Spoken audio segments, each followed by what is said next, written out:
আরে বন্ধুরা, অসংখ্য ধন্যবাদ। তোরা যে এত তাড়াতাড়ি করে ফেলাবি আমি তো ভাবতেই পারিনি রে। খুব সুন্দর হয়েছে প্যান্ডেলটা।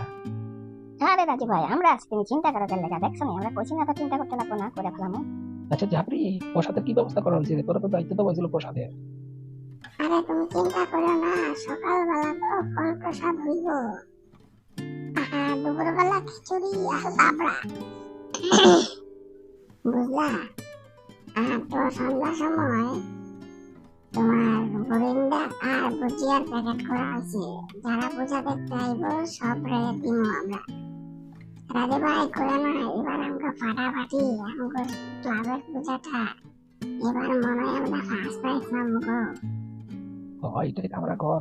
এই বাচ্চা যদি ভালো হয়, সামনের বছর আমরা ফার্স্ট প্রাইজ পেলে তো আর সামনে পাবো। আর মানুষরাও খুব ভালোভাবে ব্যবহার করবি, সবাই লোকের জন্য ওঠার জন্য সবাই পায়। কিন্তু আরে হ্যাঁ, চিন্তা করো না, এগুলা আমরা তো সবাই প্রসাদ টসাদ খাওয়াই দিব। আর চিন্তাই করতে লাগবো না তোমার বলে থাকো।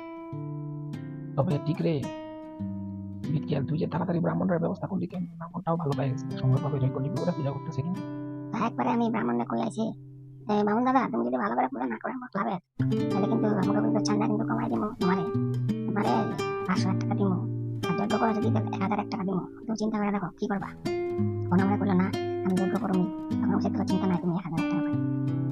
দর্শক আমরা তো সরস্বতী পূজা করে নিলাম।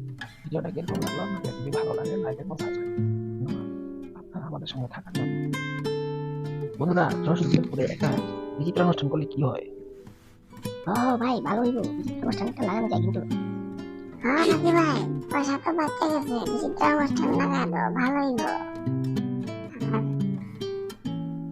গান গাওয়ার লিগে তো আমরা আছি। হ্যাঁ হ্যাঁ লাগাও, আমরা গান গাবো। আরো তো বাইরের মানুষ আইবই, বাস প্রোগ্রাম হয়ে যাবো ধুমধাম।